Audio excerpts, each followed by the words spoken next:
Cátedra médica, porque la salud merece respeto. Vamos a entrar a nuestro segmento de entrevista, doctor Lafontaine, y hoy tenemos un tema muy interesante, dermatitis atópica. Vamos a conversar con la doctora Mariel Isa, ella es médico dermatólogo, presidenta de la Sociedad Dominicana de Dermatología, profesora de la cátedra de la UAS y UNIBE y co-coordinadora de la residencia de dermatología del Instituto Dermatológico Dominicano. Además, consulta en ISA Grupo Dermatológico. Bienvenida, doctora. Muchísimas gracias por acompañarnos. Hola, buenos días. Gracias a ustedes, como siempre, por el espacio. Buenos días, doctora. Doctora, ¿y de qué se va a hablar hoy? Porque yo no sé, a mí siempre que me hablan de dermatitis, yo me imagino una picazón, una cosa, y yo me lo trato con las uñas, y se me quita. Y entonces, ¿por qué hay que utilizar tanta ciencia para esto de la dermatitis atópica? Bueno, no sé. ¿Qué es? ¿Qué es la piel? Háganos un contexto. Vamos a empezar por el nombre, ¿verdad? Dermatitis. Usted bien lo dice. Dermatitis es cualquier inflamación de la piel. O sea que habría que ponerle siempre a esas dermatitis su apellido. Entonces, esa palabrita itis significa que la piel está inflamada y evidentemente, como usted lo dice, cuando uno escucha estas cosas, inclusive a uno le empieza a picar un poco la piel y empieza a sentir, a mí me está picando ya. Y el rascarse la piel, pues es una de las acciones que nosotros hacemos generalmente para tratar de buscar un alivio que llega momentáneo por ese rascado porque agredimos un poco más a la piel y la piel entonces dura un poco más para respondernos. Entonces ya la parte de atopia significa fuera de lugar. Es una piel que está inflamada y con un proceso fuera de lugar. ¿Y qué causa esta enfermedad, doctora? La dermatitis atópica es una afección crónica. Es importante que nosotros entendamos que es un proceso que es de los más comunes en la consulta dermatológica, sobre todo cuando se trata de niños. Es una de las principales causas de consulta al dermatólogo y hasta al mismo pediatra por los padres con sus niños, porque la piel de los niños está seca. Eso es uno de los primeros síntomas. Es una piel que de por sí es seca, a nosotros le llamamos eso cerosis, es una piel que está inflamada y como está inflamada, entonces tiende a producir picor, que nosotros le llamamos prurito. En el mejor de los casos, ese proceso se mantiene siendo lesiones inflamatorias, ligeramente enrojecidas y pruriginosas, pero que puede incluso llegar a ser grave porque se asocia con otros procesos como las infecciones bacterianas o los procesos virales sobreañadidos, la piel se agrieta, exuda, bota agua, vienen las costras, duele. O sea que es un proceso que puede tener diferentes niveles. Pero, doctora, usted dijo algo que a mí me frenó. Le frenó. Sí. Yo siempre soy tardío. Usted dijo fuera de lugar. Fuera de lugar. Y fuera del lugar de la piel solamente está el aire. ¿Qué quiso decir usted? Con fuera de lugar. Con fuera de lugar. Componentes, su estructura, su eje inmunológico, su barrera cutánea no está adecuada. Cuando yo doy clases siempre le digo a los muchachos, miren, imagínense una pared de ladrillo extremadamente bien hecha. Tiene sus áreas de compacto donde está el cementito que las une y tiene sus ladrillos. Eso es una barrera cutánea que tiene todo el intercambio adecuado para que esa pared mantenga ese fresco, ese frío adentro de la vivienda. El ladrillo hace esas cosas, ¿verdad? Entonces, cuando hay una dermatitis atópica, imagínense una pared de ladrillo que ya tiene mucho tiempo y se dañó o no se construyó bien desde el inicio. Y entonces eso hace que filtre agua, que permeen cosas. Eso es lo que pasa en la barrera cutánea, o sea, en nuestra piel, en la parte superficial, en una manera muy llana, evidentemente, en la atopía. El paciente de dermatitis atópica tiene un daño en su barrera cutánea. Es una pared de ladrillo con hoyito, todo abierta. Por ahí entra todo, sale todo, nada se mantiene. Entonces está fuera de lugar. Y hay una serie de situaciones que pasan ahí adentro, en todas esas células, en todas las células inflamatorias, que hacen que se mantenga, que persista. Por eso es un proceso crónico. Nosotros le decimos a los papás, mira, es una condición. Así como el pelo es negro, así como los ojos son claros o son oscuros, el atópico es atópico. ¿Y cuáles son los pacientes más asiduos a sufrir de esta enfermedad? Se podría decir, doctora, ¿verdad? Y sobre todo también, ¿cuál es el impacto en la alimentación? Porque sabemos que somos lo que comemos. ¿Tiene esto que ver con esta enfermedad y cómo podría influir ahí? Mira, la atopía es una condición que no se sabe, es multifactorial, o sea, no se sabe exactamente cuál es su etiología.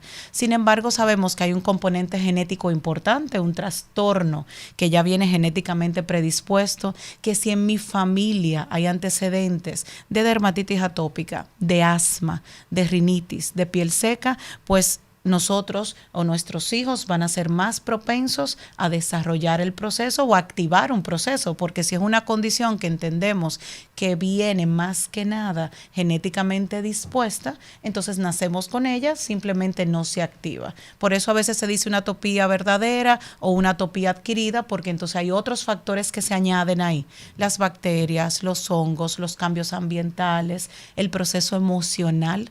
De hecho, se habla inclusive de una personalidad del paciente atópico. A mí me encanta porque en la consulta a veces con las madres tú les dices, mira, son niños extremadamente inteligentes y se quedan mirándote. Son matemáticos, calculadores, manipulan un poquito porque son muy inteligentes, son lábiles emocionales. Pero no lo digo yo, lo dice el libro muchas veces. Y las mami te dicen, doctora, pero usted vive en mi casa. Porque ese muchacho le rompe el corazón a cualquiera. Claro, en el caso en el que el niño no esté tan afectado, porque cuando la atopía es muy grave, entonces ya vemos esa otra personalidad del paciente atópico, más introvertido, más callado, con procesos emocionales que pueden ser muy impactantes para la calidad de vida de esos niños. La atopía no solo de los niños, más común en los niños, pero se manifiesta en cualquier edad. La prevalencia de esto es alta. Se estima en países donde hay estadísticas más claras, como por ejemplo en España, en Europa, que alrededor de un 30% de las consultas dermatológicas puede llegar a ser de dermatitis atópica. Y esto va en aumento con los cambios que tenemos. Tú preguntabas hace un momentito sobre el tema de la alimentación. Hoy en día se le está dando más peso al tema de la alimentación. De por sí los trastornos gastrointestinales es una asociación directa de la dermatitis atópica, porque se sabe que hay otros órganos que también pueden inflamarse, pueden impactarse o sufrir, y vemos que los niños atópicos muchas veces desarrollan también esas activaciones o reactivaciones por el consumo de algunos alimentos que no son dañinos, pero que conocemos también por sus sustancias que pueden ser un poco proinflamatorios. Doctora, recientemente, bueno, sí, esto fue el miércoles, aquí estuvimos hablando de la incidencia de la microbiota intestinal. Exacto. En la salud de las personas. ¿Pudiera estar relacionado la microbiota? Las microbiotas, señores, son los microbios, vamos a decirlo así, sencillo, que están en el intestino y que nos ayudan, colaboran con la digestión de los alimentos. Así es. Cuando nosotros empezamos a estudiar, nos hablaban de flora intestinal, flora cutánea, pero con los años ya nos dijeron, oigan, la flora es otra cosa.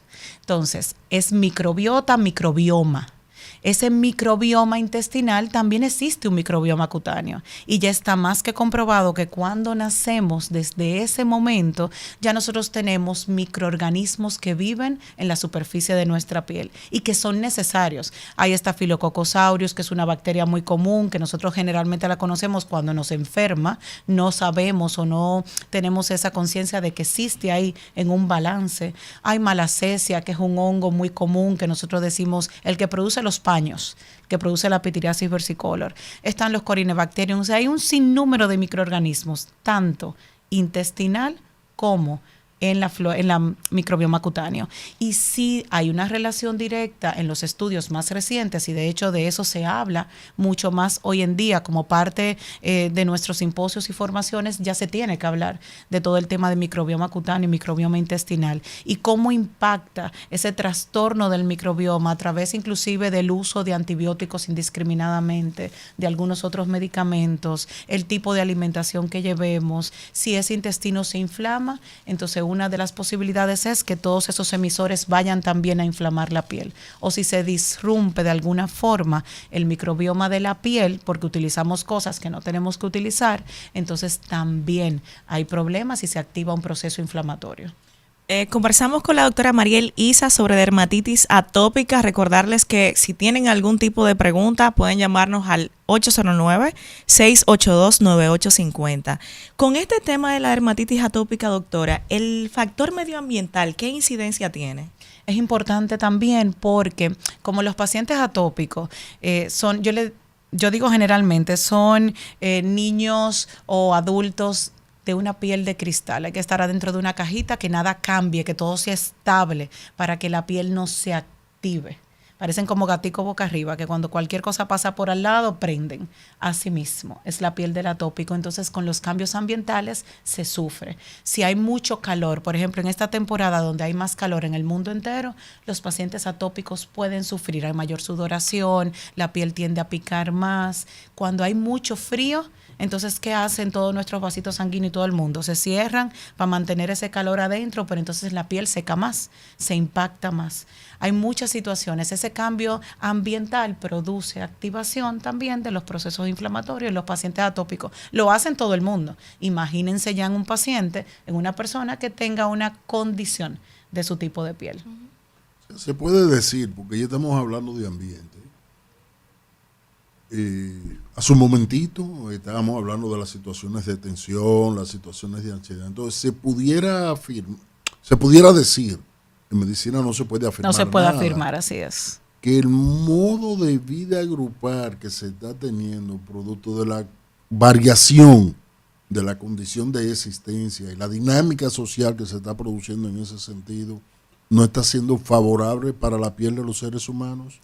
Mira, con el tema de la atopía hay estudios desde todas las vertientes. La atopía inclusive no es un proceso que se trate solamente en dermatología, es un proceso multidisciplinario. Nosotros tratamos siempre esto con pediatría, con alergia, inmunología, con oftalmo, con el gastroenterólogo, con psicología. O sea, uno no puede ir. Nosotros culturalmente muchas veces pensamos cuando un médico te dice, mira, hay que ir al psicólogo, inmediatamente por nuestra cultura a veces y estilo de crianza decimos, no.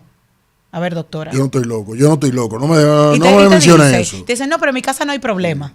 Sin embargo, nosotros hemos ido conociendo y viendo cómo a través de diferentes técnicas en psicología se logra determinar ciertos procesos que a veces inclusive uno mismo desconoce que pueden existir en el interior.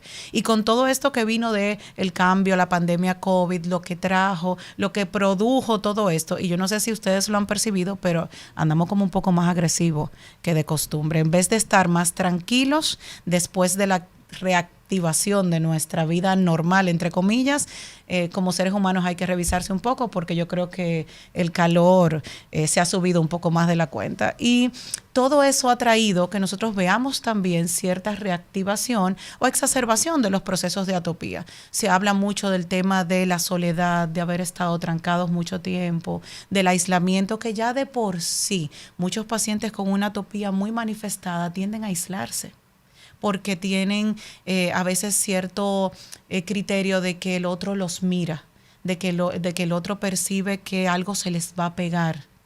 Los niños muchas veces en su inocencia pueden emitir opiniones. ¿Qué te pasa? ¿Por qué tú tienes la piel así? ¿Por qué tu mamá no te deja bañarte en la piscina hoy?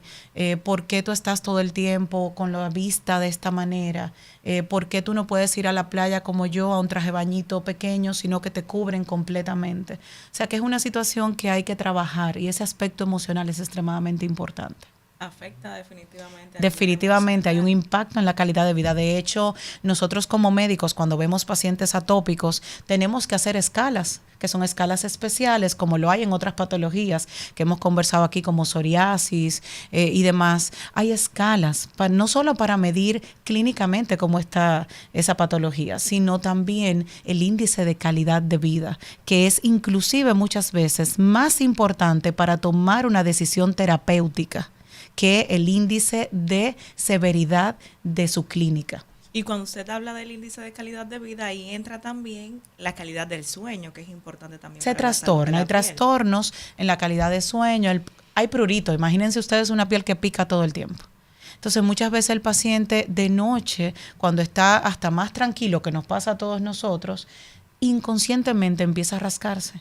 y a veces con el rascado entonces se levanta con la molestia de la exacerbación del picor o porque empieza a sentir ardor porque se ha rascado y no se da cuenta. O sea que son muchas situaciones ahí que se ven involucradas. Y ahí usted habla, doctor, para no cambiarle de tema, con el tema de la alergia, porque son síntomas muy similares, picor, enrojecimiento. ¿Cuándo identificar que es una alergia? Evidentemente el paciente no es médico para identificar que es dermatitis atópica, pero ¿en qué momento se debe activar esa alerta roja para acudir a la consulta y ver que no es una alergia cualquiera lo que me está pasando? Claro, mira, nosotros siempre educamos. Nosotros tenemos la dicha en nuestro país, porque es una dicha, en otros países no existe, que tenemos acceso directo muchas veces a los especialistas. Sin embargo, ese primer nivel de atención, ese médico general, esa medicina familiar que perfectamente se capacita para dar el inicio de la vamos a decir como identificación de lo que puede estar pasando con un paciente. Si nosotros vemos que tenemos un caso, que entendemos que es un proceso alérgico y que ya le hemos administrado el tratamiento base y no funciona, entonces hay que seguir escalando en esa evaluación. Y ahí es donde muchas veces entramos nosotros como especialistas. Igual, por ejemplo, con los pacientes atópicos, siempre le comentamos, mira, esto es muy sencillo. El paciente atópico pasa de 5 a 10 dermatólogos en su vida. No se queda con uno muchas veces, tratando de buscar una respuesta. Y probablemente mi primera interacción es decirle, ustedes están aquí para sentarse y decir, doctora, yo no estoy mejor. Doctora, yo siento que he mejorado un poco, pero en algún momento percibí que estas cremas dejaron de funcionar. Hay que ser honestos, porque esto es un tema de una relación muy importante entre el médico y el paciente, porque estamos hablando de un proceso, una condición crónica que va a estar con el paciente como la caspa, que le hemos hablado aquí también, que se apaga y se prende. Pero es importante entender que si nosotros tenemos un paciente que no mejora como debe hacerlo o que no disminuye su sintomatología, esa evaluación debe ser constante y muchas veces llegar incluso a hacer esos estudios de biopsia, porque hay otras patologías, sobre todo en los adultos, que se pueden percibir durante años como una dermatitis atópica y no se llegan a diagnosticar hasta que ellas no se desarrollan completamente, a veces 8 o 10 años después. Doctora, usted ha mencionado varias variables. Varias cosas. Pero hay... Es que la toditas me compleja. confunden, pero hay una. Usted dijo ese primer nivel de atención. Me pregunto yo, y se lo voy a preguntar personalizado, usted da docencia de grado en una universidad, para no mencionar el nombre. Salen los estudiantes que pasan por las manos de la doctora María Elisa, tan preparados para, y cuando terminen, donde van a ir al primer nivel de atención, porque ese es el primer nivel de atención aquí, poder enfrentarse a esta situación, salen tan preparados para esto. Si le voy a decir y le voy a contestar de los profesores que pertenecemos a dermatología en las universidades de este país, nosotros nos preocupamos por darle a esos jóvenes las herramientas que necesitan en dermatología para estar en sus unidades de atención primaria. No son dermatólogos, no lo van a saber todo. Para nosotros, y se lo decimos siempre en las clases, lo importante es que sepan identificar esto es un problema, esto tiene que referirse, no necesariamente tratar. Son muchachos que están en unidades de atención primaria, que a veces es difícil, eso hay que reconocerlo. A mí me tocó en mi época Juan Barón Palenque, lindísimo, pero habría que ir al municipal, al regional, a veces hay pacientes que no pueden, y sí, nosotros damos clase de dermatología intentando imprimir en esta juventud, que la dermatología es una de las principales causas de consulta en esas unidades de atención primaria. Entre gripe, enfermedad diarreica aguda y otras cosas, problemas de piel, escabiasis, dermatitis de contacto, que es extremadamente frecuente, dermatitis atópica, ese programa básico universitario en dermatología, yo puedo decirle que es bastante completo. Y ellos salen capacitados para decir, esto me lo dijo mi profesora o mi profesora, lo voy a referir. O por lo menos nosotros soñamos que salen con eso porque se lo damos como tiene que ser.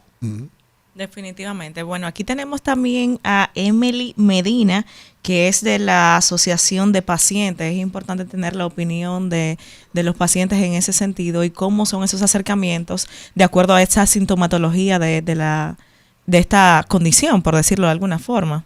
Claro, y sobre todo para darle el micrófono a Emily, que para nosotros como médicos siempre es importante entender lo que siente el paciente, lo que piensa el paciente, porque el paciente con atopía tiene que asociarse y lo que entiende el paciente que le hace falta, sobre todo desde el punto de vista del reconocimiento de un proceso que muchas veces pasa con muchas cosas en dermatología que no se reconoce el carácter importante de un proceso que afecta la calidad de vida de estos pacientes para incluso determinar a veces el nivel de tratamiento que requieren y se minimiza entonces lo que se necesita. Y es bueno escuchar esa opinión, ese punto de vista, no de nosotros que estamos del otro lado del escritorio.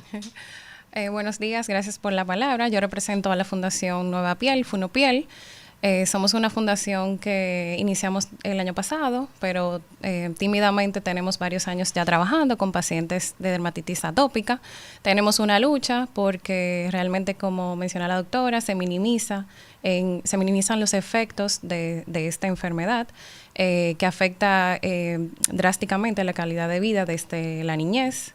Actualmente en la fundación el 40% de los pacientes tienen menos de 18 años, son niños. Hay una alta tasa de ausentismo escolar porque la dermatitis imposibilita en muchos casos la asistencia a la escuela, al colegio. En el caso de los adultos también, en la parte laboral.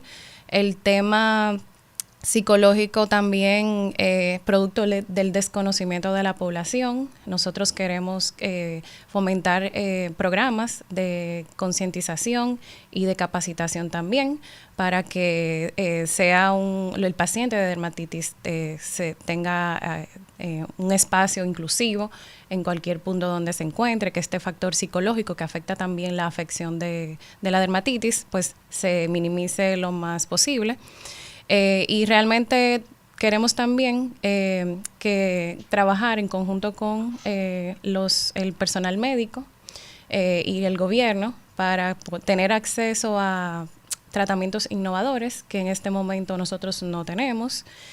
Hay en la parte de médica, de los medicamentos que tenemos acceso son muy limitados, básicamente son cremas, pero ya tenemos tratamientos biológicos. Solamente uso tópico hasta el momento tenemos en el país. Lo que pasa, depende lo que requiera el paciente. El paciente con atopía, si entendemos que es un proceso inflamatorio donde hay una alteración inmunológica involucrada, pues ahí hay que frenar. Hay muchos pacientes atópicos que solamente con la humectación adecuada logran controlar la reactividad de su piel. Hay otros pacientes que necesitan inmunomodularse, disminuir esa respuesta inflamatoria. Clásicamente, el inmunomodulador por excelencia que nosotros como médicos conocemos son los corticoides, pero estamos hablando que la mayoría de los pacientes afectados son niños que se encuentran en un espacio de crecimiento, que los corticoides tienen efectos adversos, que no es que no se utilizan y lo utilizamos, pero con el debido conocimiento de saber que a largo plazo esos corticoides sistémicos tienen implicaciones. Hay otras sustancias inmunomoduladoras que podemos utilizar que ciertamente tienen también sus efectos adversos, pero que logran en algunos casos controlar también la enfermedad, controlar este proceso. Sin embargo, hay una cantidad importante de pacientes que aún habiéndose sometido a todo esto, no se logra. Entonces, esos son pacientes que con una atopía ya considerada severa y con cambios en su índice de calidad de vida severo, requieren una inmunomodulación diferente con las llamadas hoy en día terapias biológicas, terapias innovadoras o de pequeñas moléculas, porque ya hay ciertamente estas sustancias.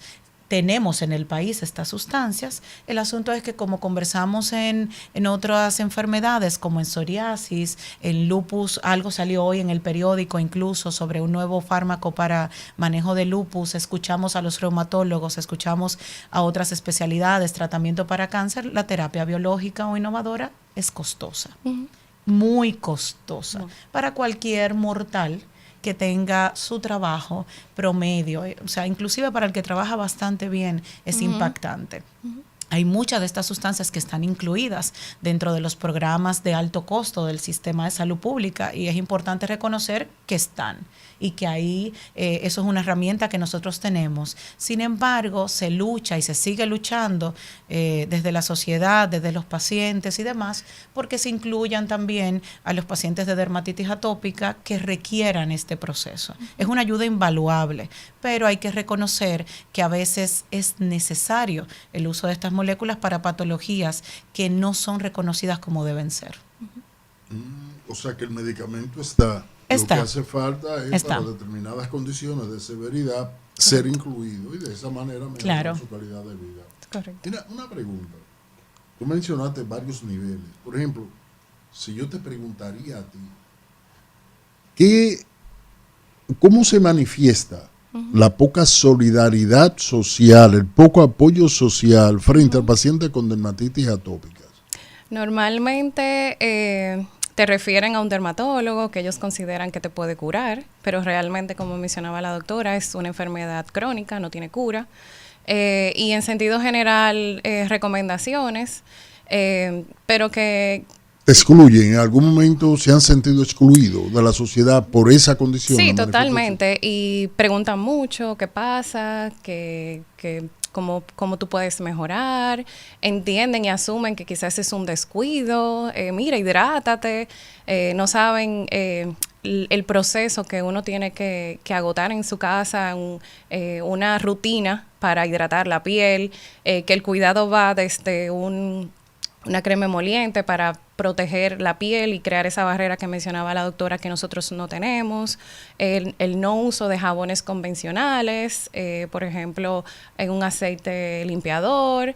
Claro, no pueden usar jabón de cuava, por ejemplo. No. Creo que nadie, pero realmente... El doctor ha tirado una puerta. Si traen al doctor Isa, dice que sí, que lo usa. Creo que nadie, pero realmente hay poco acceso, por ejemplo, a productos que quizás sean poco, que nos irriten poco en la piel. O sea, nosotros tenemos que tener siempre a mano un jabón que nosotros podamos utilizar, tener la crema, hidratar la piel varias veces al día, tener cuidados en la alimentación, en sentido general, incluso cómo limpian en la oficina. O sea, por ejemplo, la persona que limpia mi oficina, yo tengo que decirle, no le pongas tal producto, o permíteme yo limpiarla, porque hasta un producto químico que utilizan en el escritorio me puede irritar la piel.